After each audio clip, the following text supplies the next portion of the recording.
Name of the subject ISC Commerce. The name of the chapter is Stock Exchange. Chapter is Stock Exchange. Which will deal with the short answer type questions. First of all, what is stock exchange?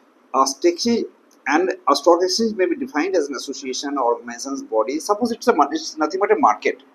Suppose in a market you can see some sellers are there and some buyers are also there with a particular commodity. In a normal market you can see so many commodities are sold there, but in the stock exchange, particularly shares and securities. So they are dealing with the securities. Fine. So it's an association. It's an association. It is called what in simple terms it is nothing but a market or organizations or body of a person established for the purpose of assisting regulating business in buying and selling and dealing in securities. Then what is securities? Securities are nothing but shares, debentures, bond, and other government such instruments. Fine. So this is called stock exchange. Fine. जो देखना पड़ेगा कि ये stock exchange, not share exchange. Then what is the difference between share and stock? The shares are sold there, but the name of the stock exchange is stock. Why so? Because of that, when the shares are readily tradable in the market, in a small lot, those shares are converted into stock. That is, those shares are said to be stock. So when the shares are readily sellable in the market, fine. Originally, companies are selling the shares, companies are issuing the shares, and the common people are buying the shares. In those cases, those are the shares. And when the common people who have bought that shares and selling and buying each other's, it is converted into stock in a small lot. Fine. Then the second question, state the financial features of stock exchange. Then the second question, state the essential features of stock exchange. Very easy. It is very easy. It is an association of persons where many people are associated there. Fine. Either incorporated or not. Fine. Incorporated means it may be registered, may be unregistered. But I never had seen there any stock exchange is unregistered. Definitely it is incorporated. Fine. It is an organized market. For what? For dealing in exchange in securities. Only listed securities are purchased and sold. Very good. There the securities may be listed, may not be listed. Suppose today was the listing date of LG Electronics. LG को जो सामान होता है ना जो yes consumer durables जो होता है तो consumer durables का कंपनी का नाम LG Electronics. It is basically it's a Korean company. Their Indian arm is today. Today's date is 14th October 2025. It is listed. So before that it was unlisted securities, and when it was unlisted securities, it is not sold in the market. Now it is listed and comes to market for selling and buying the shares. Fine. So that is called listed securities are sold there and purchased there. Fine. Fine. There must have some rules and regulations, and these are the things that shares, debentures, and other securities are purchased and sold. Fine. State any two functions of stock exchange. There are two functions. First of all, you give that amount of money for a particular shares, and you can get the shares. It is ready market when shares are converted into money, and by money you can get a share. Fine. That is why it is called shares. It is called ready market. Fine. Second question is there. No one knows what should be the correct price of a security. Stock exchange can discover the particular price of security. Suppose today's price of LG Electronics is maybe in and around 1600 rupees. Suppose, who knows, it should be 1600 or 1500 or 400, 1400 or 1800. Market itself has a mechanism by which it can discover the price. It can discover the price. Suppose tomorrow's market. Coming tomorrow market, can you tell it the price of a particular share should be such and such? No. market mechanism, the price at which the securities are bought and sold on the stock exchange are recorded in the and printed. On the basis of these quotations, an investor can evaluate the value of the securities. Suppose today you can see that 1200 is the price of a Reliance Industry share. Whether it is correct or wrong, whether should we buy that shares at that price, you can evaluate your investment decision, and by which you can get a discovered price, and that discovered price discovery is done in the stock exchange only. Fine. Next question, why is stock exchange called the economic barometer? Then what is barometer? Barometer is a device. Okay. Do you know what is barometer? Thermometer. Have you ever seen thermometer? Temperature अगर ज़्यादा हुआ तो वो high दिखाएगा. तो अगर Indian industry जो barometer is atmospheric pressure, the machine used to measure the atmospheric pressure. Suppose there is a barometer, इधर है तो प्रेशर कम है, नीचे है तो प्रेशर ज़्यादा है. तो इंडियन स्टॉक एक्सचेंज में जब सेंसेक्स और इंडेक्स जो है, जो निफ्टी 50 जो इंडेक्स है, अगर इंडेक्स ऊपर चला गया, लगता है कि if the price of this shares, the price of the share market is increasing, it may tell you, not certain, but it may tell you that the economy is going well. Fine. Though there is a controversy in this regard, that whether simply market is going up and the economy is doing well, you can't tell it, because that market may go up with some manipulation also. Suppose some people wants to manipulate the market and can increase the price in a artificial way, but still it is said that it can reflect the economic conditions of the country. Fine. Alfred Marshall, according to Alfred, in the words of Alfred Marshall, stock exchange are not merely cheap theater of business transactions, they are also barometers which indicate the general conditions of the business of the country. It's a barometer which indicate the general conditions, whether economy is going well or not, that can be reflected by the stock exchange. Fine. Explain the importance. Very good. Next question. Explain the importance of stock exchange. If there is no stock exchange, people will not be interested to buy the shares, and people are not allowed to buy the shares. And if people are not allowed to buy the shares, the company can't get money. So economic for capital formation, economic stock exchange performs a great role. Fine. So growth and development in a country requires capital formation. क्या बोला बोल? Growth and development of industry requires capital formation through investment of public savings into industrial concern. Very good. এখন দারুণ কথা বলতো. You have some amount of money. Your neighbors are also having some amount of money. I have some amount of money. This amount of money is saved by in our hand. Now it is to be invested for the purpose of the industry. How can I get it? You can keep it to the bank, and bank can give loan. One way. Another way is there.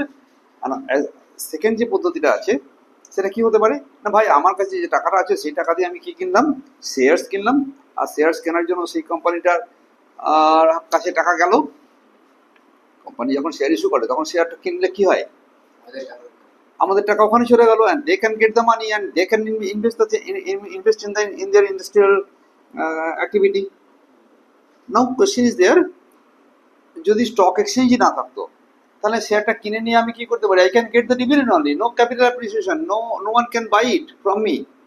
When the company wishes to buy back the shares, we can sell it out. अगर company चाहे कि चलो public से रुपया shares buyback करेगा, but stock exchange কি করে? Stock exchange can give you that transparency. I can sell the shares freely to the market, and by that it facilitates the capital formation of the company, of the market, of the society, of the country. Fine. Explain the functions of stock exchange. তো বলেছি একটু আগে যে দেখো only two functions না, যদি বলে complete functions গুলোকে বলো তাহলে এক নম্বর কি বলবো আমরা, বল ready market where can shares can be sold out and can be bought freely. Second is evaluation of the securities. The particular price is discovered and whether at that price the company is an investable grade or not, it's you can evaluate. Fine. Another theme is there. Another functions or importance is that capital formation. Capital formation के लिए stock exchange ज़्यादा help करता. Second की बोल चाहिए proper use of capital. Facilitate the flow of the capital into the most एकदम very good. अगर ये profitable नहीं है, company is not very well, they will not get the money. So your money should be invested in a good company, right? In an efficient company. So capital will get their is efficiently invested as there is stock exchange. খুব ভালো point এটা. Fine. খুব fine একটা point. Protection to investors. If there is no stock exchange, suppose Mr. X wants to sell the shares and Mr. Z is willing to buy that. Z has bought the shares but did not pay any money. কথা বলছি কি না, X की করলো, cell किया, कौन खरीदा, Z रुपया दिया कि नहीं दिया, लगता है कि नहीं दिया. तो ऐसा कोई रेगुलेशन सिस्टम, ऐसा कोई इन्वेस्टर का कोई प्रोटेक्शन नहीं है. तो इन्वेस्टर प्रोटेक्शन के लिए जहाँ भाई तुम सेल किया तो तुमको रुपया मिलेगा. तो market has made that mechanism. Fine, market has made that mechanism. चलो, very good. Fine. Then control of the company management. अगर if it is listed in the market, you have to disclose all your formalities, all your recent development, all your activities. ये market को तुमको बोलना पड़ेगा, ये देखो मेरा जो अभी जो न्यूज़ आया ये न्यूज़ बेस्ड है, ये अभी एक न्यूज़ आया, न्यूज़ में हम लोग एक्सचेंज को ये सूचना दिया जाता है कि हम इधर से इधर 1000 करोड़ रुपीस इन्वेस्ट करके ऐसा गुड्स बनाएगा. तो दिस इंफॉर्मेशन देना ही पड़ेगा. If there is not listed, company need not to disclose all its. So a full disclosure norms is applicable when there is stock exchange. The first point is there. बोल जोरे बोल भी की बोलना बोल. एक नंबर रेडी मार्केट, दो number जोरे जोरे बोल, दो number evaluation of the securities, तीन नंबर बोल कैपिटल फॉर्मेशन, चार नंबर है proper use of capital, particular efficient use of capital. আমি proper না বলে বলবো efficient use of capital. Then investor protection, investor যাতে না ঠকে তার ব্যবস্থা করতে পারি. Control of the management, company management are become very transparent as there is stock exchange, otherwise they can hide up something. Then another is price stabilization. अगर price up and down করতে করতে একটা particular price recovery করতে সাহায্য করে, discovery করতে সাহায্য করে. Fine. Now we go forward the next question. Discuss the importance of stock exchange in a competitive market or discuss the services of the stock exchange. Fine. देख service जो दिया जाता है, सर्विस जो दे रहा है वो कंपनीज का व्यू पॉइंट में, फिर इन्वेस्टर्स का व्यू पॉइंट में, फिर सोसाइटी का व्यू पॉइंट में.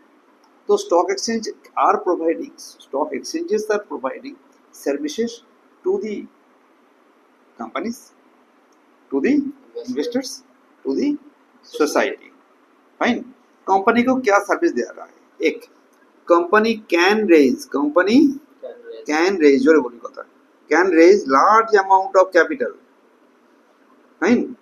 अगर there is no stock exchange, company cannot raise this much amount of money because people will not be interested to give them so much money. Fine. Second question is there.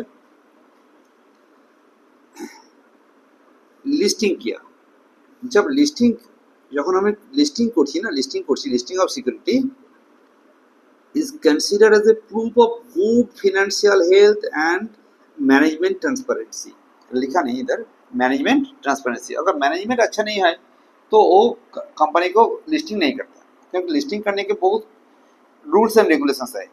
तो you have to comply those rules and regulations, and for that you have to listing.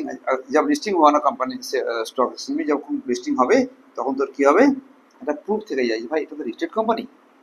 পিপলের concept আছে যে না, পিপলের concept আছে কি listed company না, তো ভাই এই কোম্পানি তো थोड़ा सा अच्छा होगा। হ্যাঁ হ্যাঁ, প্রফিট জেনারেট করবে, গুডউইল আছে, কোম্পানি ঠিক ঠিক করে প্রফেশনালি ম্যানেজড হয়, তার বোর্ড অফ ডিরেক্টরস ঠিকঠাক আছে, ঠিকঠাক করে ওটার মানে সমস্ত গুলো মেনটেন করে ওরা। ফাইন। अगर একটা কোম্পানির শেয়ারে প্রিমিয়াম থাকে, মানে কি শেয়ারের দাম বাড়ছে, 10 টাকা শেয়ার 11 টাকায় 12 টাকায় 14 টাকায় 18 টাকায় বিক্রি করছে, তখন কোম্পানি যখন ফির নেক্সট টাইম মার্কেট থেকে টাকা তুলবে, they can have that bargaining capacity. তাহলে কোম্পানির এক নম্বর লাভ কি হলো, দে ক্যান কি বললাম বল, they can raise huge amount of money. ভাই বড় অ্যামাউন্ট টাকা তোলার জন্য চলতে পারে স্টক এক্সচেঞ্জ থাকার জন্য। সেকেন্ড পয়েন্ট কি বললাম, লিস্টিং করলে ওটা প্রুফ হয় যে company is going well, fine, and run well. আর থার্ড পয়েন্ট হচ্ছে কি বললাম, যে যখন প্রিমিয়াম ইস্যু হয় তখন ওর বেটার বার্গেনিং ক্যাপাসিটি হয়। ভাই আমার শেয়ার তো 100 টাকা, 10 টাকার শেয়ারটা মার্কেটে কিনা 1100 টাকায় বিক্রি হয়। নেক্সট টাইম কোম্পানি যখন কারো কাছ থেকে লোন চাইবে, কারো কাছে পাবলিকের কাছে টাকা আবার রাইট ইস্যু করাবে বা নেক্সট ইস্যু করবে শেয়ার, তখন সে 1100 টাকা 1200 টাকা দাম চার্জ করতে পারবে। ইট হ্যাজ দ্যাট ক্যাপাসিটি না, মার্কেট থেকে মার্কেট ওই দামটা দিচ্ছে বলেই সেটা পারছে। তাহলে 3টে পয়েন্ট বললাম, মনে থাকবে তো? বাকি পয়েন্টস আর very easy. Stock exchange provide marketability. আরে স্টক এক্সচেঞ্জ না থাকলে আমি শেয়ার বিক্রি করতাম কোথায়? তো মার্কেটে বিক্রি করা না করাটা আমার কাছে একটা লাভ দিচ্ছে। An investor can any time, আচ্ছা ভালো কথাবার্তা, শেয়ার বিক্রি করার জন্য তোমাকে 2 বছর 6 মাস 1 বছর ওয়েট করতে হয় না। Any time you can get the money. ভাই আমার টাকা দরকার, আমি বিক্রি করে টাকা পেয়ে যাই। লিকুইডিটি, একদম তুই তো ঠিক বলেছিস, ফাইন শব্দটা বলেছিস, liquidity. Investor can raise loans, ভালো কথা। আমার কাছে মনে করো একটা কোম্পানি 5 লাখ টাকার শেয়ার আছে, আমি ওটা ব্যাংকে বা কোনো না কোনো জায়গাতে প্লেজ করে আমি লোন নিতে পারবো। হ্যাঁ হ্যাঁ হ্যাঁ হ্যাঁ, এটা আমার দিক থেকে লাভজনক। একটা প্রাইস কোটেশন আমাকে গাইড করে whether that securities can be sold or not to be purchased। আমি ভাই এটা কিনবো না বেচবো, আমাকে ডিসিশন করতে সাহায্য করে মার্কেট আছে বলে। ফাইন। আমার কাছে সারপ্লাস ফান্ড আছে, কোথায় ইনভেস্ট করবো আমি বুঝতে পারছিলাম না। তখন আমি দেখলাম তো yes there stock exchange, go there and you can buy some amount of shares by investing that money, surplus fund. So surplus fund can be deployed। হ্যাঁ, আর বলছে কিছু রুল রেগুলেশনস আছে যেটা আমার ইনভেস্টরকে প্রোটেক্ট করতে পারে। ছোট ছোট জায়গা থেকে টাকা শেয়ার কিনে ফেললাম, টাকা চলে গেল, নষ্ট হয়ে গেল, এটা স্টক এক্সচেঞ্জ থাকলে হয় না। ফাইন। তাহলে বল ইনভেস্টর ভিউ পয়েন্ট থেকে 1 নম্বর পয়েন্ট, এটা একটা মার্কেটেবিলিটি অ্যান্ড লিকুইডিটি তৈরি করে ইনভেস্টমেন্টের জন্য। আর কি বলেছে বলো, এটা রিয়েল ভ্যালু অফ মাই ইনভেস্টমেন্টকে আমি ঠিক দেখতে পাই। ফাইন। আমি এখান থেকে আই ক্যান রেজ লোন নিতে পারি কোনোভাবে, বা ডিবেঞ্চারকে কোলাটেরাল সিকিউরিটি বলে একটা শব্দ আছে, পরে বুঝিয়ে দেবো ওটা। প্রাইস কোটেশন করে আমাকে একটা প্রাইস কোটেশন জানা যায় যে কোন দামে শেয়ারটা কেনা বেচা হচ্ছে। নেক্সট পয়েন্ট হচ্ছে সোসাইটি ভিউ পয়েন্ট থেকে কি লাভ, সর্বনাশ করেছে। দেখ একটা কথা, সোসাইটি চায় যে ডেভেলপমেন্ট। सोसाइटी की चाहे बोल, society wants development. Question is there, society अगर डेवलपमेंट चाहे तो सोसाइटी के लिए कैपिटल चाहिए। Fine. Stock exchange encourage capital formation. भाई টাকাটা কি হবে, ক্যাপিটালে। হ্যাঁ, তোর আমার ওর ছোট ছোট টাকাগুলোকে নিয়ে তো সেটা করার জন্য আমার কাছে একটা ক্যাপিটাল ফরমেশনের জন্য হেল্প করে। Fine. Stock exchange provide channels for profitable investment. টাকাটা যদি কোনো প্রফিটেবল খুঁজে যায়, যার বুদ্ধি আছে সে ভালো ভালো শেয়ারে কিনে সে কি করবে, প্রফিট জেনারেট করবে। একদম they facilitate industrial and social development. Good. Fine. বলছে what do the following abbreviation stands for. হ্যাঁ এটা সবাই জানে না। বিএসসি মানে বোম্বে স্টক এক্সচেঞ্জ, এনএসসি মানে ন্যাশনাল স্টক। ফাইন। এবার এখানে চলে যাও। Who's the broker? Who's the কোনদিন ব্রোকার কথাটা শুনেছিস? Broker is that very middle man. Okay, কি বললাম, এটা একটা middleman. Broker is a commission agent who buys and sells securities on behalf of the person who are not the member of the stock exchange. I am not the member of the stock exchange, but I want to buy the shares. So if you are not the member, you can't buy. Now you have taken a middleman. You registered yourself with a middleman and stocks for me. who can buy stocks for me in exchange of some commission. কিন্তু ভালো করছিস, ঠিক আছে, একদম ঠিকঠাক করছিস। That is called broker. Fine. Then jobber, what is jobber? A jobber is an independent dealer in the securities, not the common public. He is the independent dealer of the security deal করে। সে কি করছো, সে আজকে 10 লক্ষ share কিনে ফেললো, আধ ঘন্টা পরে 10 লক্ষ শেয়ার বিক্রি করে দিল। He is the dealer in his own right. He can purchase and sell securities directly and can deal with the broker or another jobber. Fine. আমি একজন জবার মানে কি, জবার মানে ডে জবার বলা হয়। জবার মানে হচ্ছে আমি নিজেই এক্সচেঞ্জে গিয়ে আমি শেয়ার কিনতে পারি, বেচতে পারি, এইভাবে আমি একটা সার্টিফিকেট নিয়ে রেখেছি যে I can do that work, but not broker. আমি কোনো ব্রোকারের সঙ্গে কেনা বেচা করতে পারি, কমন পিপলের সঙ্গে করতে পারি, অন্য কোনো জবারের সঙ্গে করতে পারি, but I can sell bulk. ওরা মেনলি বাল্কে কেনে, অনেক বড় বড় কেনে, বুঝলে।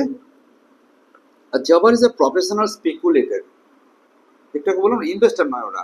ওরা কি করে বলো, দে আর নট ইনভেস্টার। যে ভাই আমি একটা শেয়ারে 5 লাখ রুপিস ইনভেস্ট করে রেখে দিয়েছি, 2 বছর 6 মাস 1 বছর 3 বছর পরে থাকবে। নো নো নো, দে ইউজুয়ালি কি করে বলো, স্পেকুলেশন করে, ভাই একটু পরে বাড়বে তো কিনে নে, রাইট। দে আর প্রফেশনাল স্পেকুলেটর নাই, তুরন্ত এখন কিনবো আবার বেচে দেবো, এরকম শর্ট টার্মে, রাইট।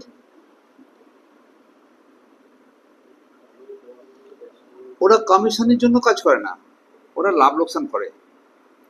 ব্রোকার কি করে, কমিশনে কাজ করে, তাই না? হ্যাঁ, আমরা স্টক এক্সচেঞ্জে একটা শব্দ শুনতে পাই, তার নাম হচ্ছে তারওয়ানি ওয়ালা। শব্দটা কি, তারওয়ানিওয়ালা। তো তারওয়ানিওয়ালা মানে হচ্ছে, যেমন ভাবে আমরা ব্রোকার দেখলাম না, যেমন জবার দেখলাম, লাইক দ্যাট আরেকটা ক্লাসকে বলা হয় তারওয়ানিওয়ালা, বুঝলি। সেটা হচ্ছে কি, যে ইন বোম্বে স্টক এক্সচেঞ্জে পাওয়া যায় এটা। Only in Bombay Stock Exchange, the members are unofficially classified into 2 categories. One is commission broker, যেটা একটাকে বললাম, fine, and the second হচ্ছে তারাওয়ানি বলা। Like the jobber, এটা টাইপ অফ জবার, যেটা বোম্বে স্টক এক্সচেঞ্জ কাজ করে। জবার অথরাইজড আছে এটা, তাকে হ্যাঁ, তারাওয়ানিওয়ালা is a dealer in securities who transact business in his own name, নিজের নামেই সে কেনা বেচা করে, বুঝিস, and on his own behalf, সবসময় নিজের জন্যই নিজে কেনে আর বেচেও তাই। He generally specializes in one or two securities. Normally দেখা গেছে ওরা 2-3টে শেয়ারের উপরে কেনা বেচা করে যায়, ওটাই বারবার কেনে, ওটাই বারবার বেচে, বুঝছিস। বলছি অবশ্য কোনো কোনো সময় এদেরকে পারমিশন দেওয়া হয়, তুমি ইচ্ছা করে ব্রোকারের কাজও করতে পারো, ঠিক আছে। হু is the bull in the market in the stock exchange? যারা কন্টিনিউয়াসলি বাইং প্রসেসের মধ্যে দিয়ে শেয়ারের দাম বাড়িয়ে নিয়ে যায় তাকে বলে বুল। কি করে বলো, a bull is a speculator who purchases security। কি করে বলো, সে শুধু কিনে যায়, আর কিনে কিনে কি করে, অন স্পেকুলেশন, অন অ্যান্টিসিপেশন, যে প্রাইসটা বাড়বে এবং সে আরো হ্যাঁ প্রফিট বাড়বে, এটা আজকে কিনে রাখো, আরো কেন দাম বেড়ে যাবে, পরে দাম বেড়ে গেলে বিক্রি করবে, ওকে, ফিউচারে হায়ার প্রাইসে বিক্রি করবে, একে বলে। এরই আরেকটা হিন্দি নাম হচ্ছে তেজিওয়ালা। কি বলে বল, তেজিওয়ালা যদি বুল হয়, তেজিওয়ালা হলো বুল, এটা খুব অপটিমিস্ট যে দাম বাড়বে। দেখ, 2 ধরনের লোক আছে, একদল ভাবছে যে দাম ভাই পরে আরো দাম বাড়বে, তারা এখন কিনে রাখি, রাইট, এরা হলো বুল, তারা কিনতে থাকে শুধু, আরো দাম বাড়বে এই আশায়। বিয়ার আবার উল্টো, ভাই দাম কমে যাবে, দাম পড়ে যাবে, অত দিয়ে বিক্রি করে দে, তাকে বলে মন্দিওয়ালা। তাহলে দু ভাই হলো বাজারে, একটা ভাইকে কি বলে বুল, একটা বিয়ার, একটা তেজিওয়ালা, একটা মন্দিওয়ালা।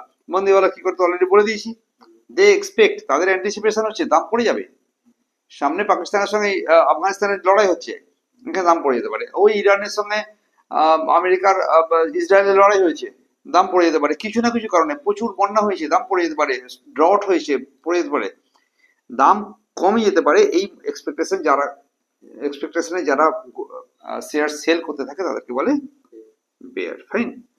Stack, who's the stag? A stag is the speculator who expect the rise of the price of new securities. বা নতুন কোন সিকিউরিটি মার্কেটে এলে যখন মনে করে দাম বাড়বে তখন তাকে বলে স্ট্যাগ। তিনি একজন স্পেকুলেটর। he applies in issues of new securities, ভাই মার্কেটে যখন নতুন ভাবে সেটা ইস্যু হয় তখন সে সেখানে অ্যাপ্লাই করে। after allotment he tries to sell the securities at a premium which is and making profit। বাবা একে স্ট্যাগ বলে। ভেরি সিম্পল, নতুন সিকিউরিটির উপরে, যেমন ধর আমি বলছি যে গত পরশু তিন দিন আগে এলজি ইলেকট্রনিক্স কি করলো, শেয়ার ইস্যু করলো মার্কেটে। তুই মনে করছিস আমি শেয়ারটা কিনবো বলে ওখানে প্রচুর টাকা ইনভেস্ট করেছিস, শেয়ার যা পেলি মার্কেটে আজকে আজকে প্রায় 50% প্রিমিয়ামে মার্কেটে ইস্যু হয়েছে, লিস্টিং হয়েছে, সেই দামে বিক্রি করে লাভ তুলে নিল। তাকে সেই ধরনের লোক যারা আছে তাদেরকে বলে stag. Fine. Who is the lame duck in the stock exchange? A lame duck is a speculator who is not in a position to find securities he has sold in advance. Who is not in a position to find the securities he has sold in advance. He expect a fall in the price, but the price of the security has gone up contrary to the expectations. He struggled like a duck which is lame to save himself from loss। একদম সোজা সোজা কথাবার্তা। লেমটা কাকে বলা হয় বলো? লেমটা হচ্ছে যে তুমি মনে করছো ভাই জিনিসের এটার দামটা পড়ে যেতে পারে, কি বললো, দাম পড়ে যেতে পারে, এই এক্সপেকটেশনে তুমি সেল করে রাখলে, অ্যাডভান্সে সেল করে রাখলে, তোমার কাছে শেয়ার থাকা না থাক। এখন হয়ে গেল কি, দাম পড়ার বদলে দাম বেড়ে গেছে, তখন ওকে আবার ওই শেয়ারগুলোকে বাইব্যাক করে নিতে হবে, যে ভাই আমাকে তো শেয়ার বিক্রি করেছিলাম, এখন তো শেয়ার ডেলিভারি দিতে পারবো না, I don't have that money, I don't have that securities, আমার হাতে সিকিউরিটি নেই, আমি এটা বিক্রি করে দেবো, কিন্তু করে রেখেছি। এবার যদি দাম বেড়ে যায়, কন্ট্রারি টু দ্য এক্সপেকটেশন, যদি দাম বেড়ে যায় তখন কি হবে, তাকে লস হয়ে যাবে, যে ভাই দাম বেড়ে গেছে তার আমাকে এখন বেশি দামে কিনতে হবে। তখন ওর অবস্থা হয় লেম ডাকের মতো, মানে একটা বন্ধ গলির মধ্যে যদি একটা ডাক আটকে যায়, হাঁস আটকে যায়, সে কোন জায়গা দিয়ে যাতায়াত করার সুযোগ পাবে না, ক্ষতির মধ্যে পড়বে। Fine. Who is the remissier in stock exchange? In Bombay Stock Exchange, members are entitled to appoint agent to secure business from them. কথাবার্তা, আমি যদি ব্রোকার হই, আমি আরেকজন কাউকে হায়ার করতে পারি, তারা agent, this agents are called remissier. Fine. Very good. Next question is, what is listing? Listing of security means inclusion of the security in official list of the stock exchange for the purpose of trading। বাহ, ভালো বললো। List মানে কি? একটা লিস্টের মধ্যে আসতে হবে। লিস্টিং মানে কি? মনে কর আমার একটা এক্সচেঞ্জে মোট 500 খানা কোম্পানির নাম আছে, তোর কোম্পানিকে আজকে ওই লিস্টের মধ্যে ঢোকানো হলো, 501 নাম্বার কোম্পানি, তখন একটা লিস্টিং এর ওদের একটা নাম্বার থাকে, কোড নাম্বার তৈরি হয়। আমার কথা হচ্ছে লিস্টিং এর নাম লিস্টিং কেন? ভাই বলতে পারতো যে এটা ট্রেডিং অফ দি শেয়ারস, তারপরে কি নাম দিয়েছে বলো? লিস্টিং ইন দ্য সেন্স যে listing of the security means inclusion of the securities in the official list. Official, ওদের একটা অফিসিয়াল লিস্ট আছে যার উপরে শেয়ার কেনা বেচা করা যায়, সেই লিস্টের আন্ডার, সেই লিস্টের মধ্যে তুমি এখন একটা পার্ট হয়ে গেলে, তুমি ওখানে ইনক্লুড করলে of the stock exchange for the purpose of trading. Only listed securities can be bought and sold, তারপর বাকি কথাবার্তা বলে গেছে। ফাইন। সো লিস্টিং হলে তখনই মাত্র এটা মার্কেটে ফ্রিলি সেল করা যায় বা বাই করা যায়। এবার আসো, what is spot delivery? Spot delivery means transaction or contract in which the parties agree to take the delivery and pay for the securities. ভাই আমি টাকা দেবো, তুমি আমাকে সিকিউরিটিজ দাও, আমি তোমাকে টাকা দেবো, তুমি আমাকে সিকিউরিটিজ দাও, এই যে ডিরেক্টলি তাড়াতাড়ি হয় হয় সেটাকে বলা হলো স্পট ডেলিভারি। একে স্পট মার্কেট বলে, যেটাকে ক্যাশ মার্কেট বলে ঘুরিয়ে। এছাড়া আছে একটা মার্কেট, তাকে বলে forward delivery. Forward delivery means transaction which are settle on fixed settlement days. মনে কর সেটেলমেন্ট ডেজ মানে হচ্ছে একটা অপশন ট্রেডিং হয়, এই নর্মাল ক্যাশ ডেলিভারি পরে একটা ট্রেডিং হয়, তাকে বলে অপশন ট্রেডিং, যেখানে ডেরিভেটিভ ট্রেডিং বলে। সেটাকে স্টক ট্রেডিং নয়, সেটা কি বললাম, ডেরিভেটিভ ট্রেডিং। ডেরিভেটিভ মানে কি আবার? ডেরিভেটিভ মানে হচ্ছে একটা সিকিউরিটিজ, একটা একটা কন্ট্রাক্ট। ডেরিভেটিভ মানে একটা কি কন্ট্রাক্ট, যে কন্ট্রাক্টটা হয় একটা ওই একটা আন্ডারলাইং অ্যাসেটের উপর বেস করে। তো মাথা ঘুরে গেল। আন্ডারলাইং অ্যাসেট মানে হচ্ছে, মনে কর শেয়ার একটা অ্যাসেট, তোর কাছে শেয়ার আছে বা শেয়ার নেই সেটা দেখা হলো না, ওই শেয়ারের উপরে ভিত্তি করে তুই একটা কি করলি, কন্ট্যাক্ট করলি যে তোমাকে সোহেল দাদা আমি তোমাকে 500 কোটি টাকা করে 10,000 শেয়ার কিনে বিক্রি করে রাখলাম। গুড এক্সপেকটেশন যে এই 500 কোটি টাকাটা এখনকার দাম আছে 490 টাকা, তুই 500 কোটি টাকা করে বিক্রি করে রাখলি ওকে। বাহ, ও নেবে কেন? নেবে কেন? কারণ ও তো স্পটে কিনছে না। আজ থেকে মান্থলি সেটেলমেন্ট আছে, উইকলি সেটেলমেন্ট আছে, একটা সেটেলমেন্ট ডে পাওয়া যায় ফরওয়ার্ড মানে পরের দিকে। 7 দিন পরে দামটা 500 কোটি টাকার বদলে 540 হয়ে যেতে পারে, আবার কমে যেতে পারে। তোর এক্সপেকটেশন 500 কোটি টাকা, ও ভেবে নিয়েছে যে 7 দিন পরে যদি এটার দাম 500 কোটি টাকায় কিনি আমার ঠিকঠাকই আছে, আমি এটাকে মেবি 500 কোটি টাকা দিয়ে কিনে নিয়েছি। তুই বিক্রি করলি, ও কিনেছে, ও হয়তো তখন দেখতে পারে যে ওই 7 দিনের মধ্যে ওটা হয়তো 540 টাকা চলবে। তো এ তো বেটা বোকার মতো আমাকে 500 কোটিতে বিক্রি করেছে, আমার কোটি টাকা লাভ হয়ে যাবে। তাহলে এটার ভেতরে কিন্তু একটা অ্যাসেট কাজ করছে, সেই অ্যাসেট হচ্ছে শেয়ার, আর এটাকে বলে অপশন ট্রেডিং। ওকে, আর ডেরিভেটিভ। তাহলে এটা কি বলবো, forward delivery means transaction which are settled on a fixed settlement day. প্রত্যেক এখন আজকের যুগে এই মুহূর্তের মধ্যে যেটা চলছে সেটা হচ্ছে যে থার্সডে করে হচ্ছে সেটেলমেন্ট ডে, আর last Thursday of every month is the monthly settlement day. তাহলে উইকলি সেটেলমেন্ট বা মান্থলি সেটেলমেন্ট বলে আছে। এরা বলছে ফোর্টনাইটলি ইন্টারভ্যালে সেটেলমেন্ট হতে পারে। আমি কি বললাম, উইকলি হতে পারে বা মান্থলি হতে পারে। এখন এটাও চেঞ্জ করা হচ্ছে, যে তারা বলছে সপ্তাহে 2 বার করে সেটেলমেন্ট করো, এসব নতুন নতুন পদ্ধতি আসার চেষ্টা করছে, লড়াই চলছে বাড়িতে মার্কেটে, এটা নিয়ে আলোচনা চলছে। If parties who agree to the date of settlement can be postponed by carry over। দেখ তুই মনে করেছিলি 7 দিন পরে এটাকে ডেলিভারি দেবো, মানে 7 দিনের সেটেলমেন্টের দিনটাই 7 দিন সেটেলমেন্টের দিনে তোর মনে হলো জিনিসটার দাম বেড়েছে, দাম তো কমে দাম তুই যেমন চাইছিলাম সেরকম হয়নি, আমি এক্সচেঞ্জকে ফিস দেবো, বায়ারকে কিছু একটা কম্পেনসেট করবো, কিন্তু আমি এটাকে ক্যারি ওভার করবো, মানে পরের সেটেলমেন্টের জন্য আবার নিয়ে চলে যাব। দারুণ মজার একটা উল্টো অদ্ভুত জিনিসের নাম হচ্ছে এই ফরওয়ার্ড ডেলিভারি বা ডেরিভেটিভ ট্রেডিং বা option trading etcetera etcetera. Fine. মার্কেটে একটা শব্দ আছে, তাকে বলে এক্স ডিভিডেন্ড।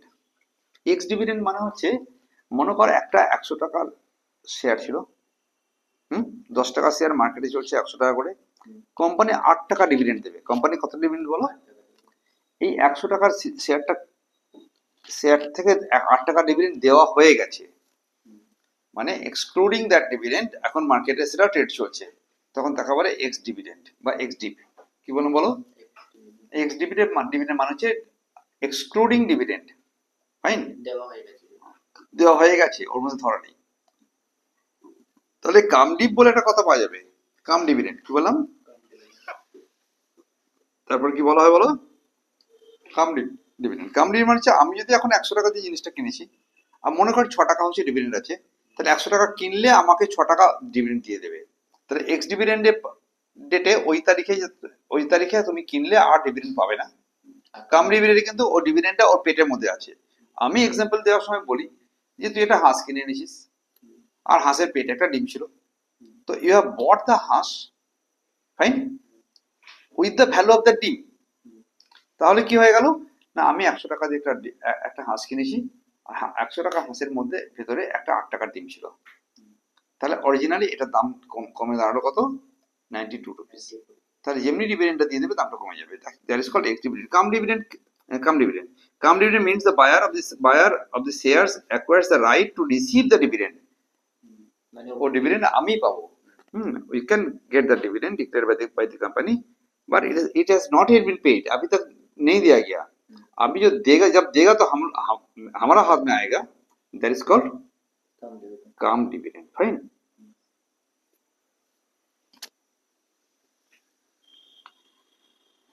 আর কি আছে?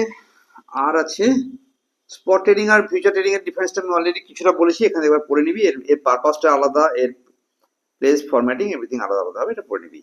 ডেসক্রাইব দ্য অবজেক্টিভস অফ সেবি। এবার এরা দেখলো যে বোম্বেতে একটা স্টক এক্সচেঞ্জ আছে, আবার ধর এনএসি বলে একটা আছে, ধর ক্যালকাটা এক্সচেঞ্জ আছে, ধর গুজরাটে একটা এক্সচেঞ্জ আছে, আহমেদাবাদ এক্সচেঞ্জ আছে। এতগুলো এক্সচেঞ্জ যে যেমন খুশি কাজ চলছে, যে কোন শেয়ার কে কিনছে, কেনার পরে টাকা দিচ্ছে না, কেনার পরে শেয়ার দিচ্ছে না, ফ্রড শেয়ারসকে বিক্রি করে দিচ্ছে, এগুলো মেনটেন করার জন্য, এগুলোকে রেগুলেট করার জন্য ওরা একটা ইন্ডিয়া ওয়াইড একটা সংস্থা তৈরি করা হলো, একটা অর্গানাইজেশন তৈরি করা হলো, that is called securities and exchange board of India. So this is the regulatory body who can regulate the stock exchanges all over India. Fine. That is called SEBI. So SEBI is meant to be a supervisory body for regulating, promoting the securities market in India to protect the investors' interest. It seeks to protect the interest of the investors. Fine. Fine. রাইটসটা protect করা। হ্যাঁ, রাইটটা protect করার জন্য তাকে বলে সেবি। তো সেবির ফাংশনসটা বলে আমরা পড়া শেষ করবো আজকে, আর পড়বো না। Functions of SEBI. 1 number, development function. SEBI promotes training and of the intermediaries of the securities market. মনে কর যারা ব্রোকার আছে, যারা পরের দিকে এখনকার যুগে ব্রোকার হতে চায়, তাদেরকে সেবি একটা কি করে ট্রেনিং প্রোগ্রাম দেয়। বলে I am not a SEBI registered broker, মানে কি অ্যাডভাইজার, মানে ওর কাছে রেজিস্ট্রেশন করে ওর কাছে পারমিশন, ওর কাছে কোর্স পাস করতে হয়, ও রেগুলার করে। SEBI conducts research and publishes information useful to all participants. ওরা কি করে, কোনো রিসার্চ অ্যান্ড এগুলো দিয়ে থাকে, যে এত ডেটাগুলো সাপ্লাই করে সেবি। সেবি আন্ডারটেক্স স্টেপস টু এডুকেট ইনভেস্টার্স এডুকেশনের জন্য ওদের আলাদা করে ফান্ড তৈরি হয়, কোম্পানিগুলো থেকে ডিভিডেন্ড, আনডিস্ট্রিবিউটেড ডিভিডেন্ড থেকে একটা অংশ নিয়ে নেয় ওরা, নিয়ে এডুকেটার ইনভেস্টারদেরকে শেখানোর চেষ্টা করে যে তুমি শোনো, যেমন তেমন ভাবে শেয়ার কিনবে না, এগুলো করবে না, ওগুলো করবে না, এইভাবে মানুষকে কি করে একটা কনসাস করার চেষ্টা করে। SEBI promotes fair practices and code of conduct of the securities market. মার্কেটে যদি ভুল ভ্রান্তি কিছু হয়, ফ্রড কিছু হতে থাকছে, সেটাকে রেগুলেট করে কে? সেবি করে। ফাইন। এটাকে বলে ডেভেলপমেন্ট ফাংশনস। ফেয়ার প্র্যাকটিস তৈরি করতে হয়, কোড অফ কন্ডাক্ট, যে তুমি একজন যদি ব্রোকার হও, তুমি নিশ্চয়ই মানুষকে নিয়ে এরকম ঠকাতে পারবে না। এছাড়া কিছু রেগুলেটরি কাজ করে। রেগুলেটরি মানে রেগুলেশনস ইম্পোজ করে। SEBI prohibits fraudulent and unfair trade practice. Fine.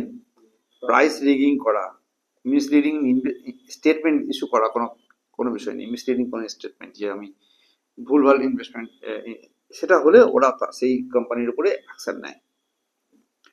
SEBI প্রহিবিটস insider trading.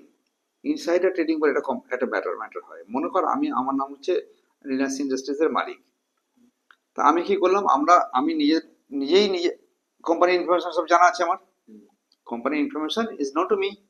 আমি কি করলাম, এই শেয়ারটা আমার একটা ব্যাড ইনফরমেশন আনতে যাব, তার আগে আমি আমার শেয়ারগুলোকে বিক্রি করে দিলাম, অথবা নিজেদের মধ্যে শেয়ার কিনে ফেললাম, আমি আমার ভাইয়ের মধ্যে শেয়ার কেনা বেচা করতে লাগলাম। সেটাকে প্রহিবিট করে কে? সেবি যদি জানতে পারে, তাহলে ওকে 2 বছরের জন্য মার্কেট থেকে সাসপেন্ড করে দেবে। SEBI regulates the business on stock exchange through rules. স্বাভাবিক কথা, স্টক এক্সচেঞ্জকে রেগুলেট করে কে? SEBI. SEBI register and regulate stock brokers. Okay, ব্রোকারদেরকে রেজিস্ট্রেশন করে থাকে। মার্চেন্ট ব্যাংকে যারা কোম্পানি যখন হাজার কোটি টাকা মার্কেট থেকে তোলে, তখন একটা মার্চেন্ট ব্যাংকার বলে একটা ব্যবস্থা আছে। শেয়ার যখন একজন আরেকজনকে ট্রান্সফার করাতে হবে, শেয়ার ট্রান্সফার এজেন্ট, এই সমস্ত কাজটাই কিন্তু সেবির কাছে রেজিস্ট্রি করতে হবে। সেবি ইভেন মিউচুয়াল ফান্ডকেও রেগুলেট করে। SEBI conducts inspections, inquiries and audits of the stock exchanges. তারা স্টক এক্সচেঞ্জগুলোতে গিয়ে তারা স্টক এক্সচেঞ্জে যে কাজগুলো করছে সেটা ঠিকঠাক করে কাজ করছে কিনা সেটাকেও তারা দেখে। So this are the functions of CV. SEBI. Fine.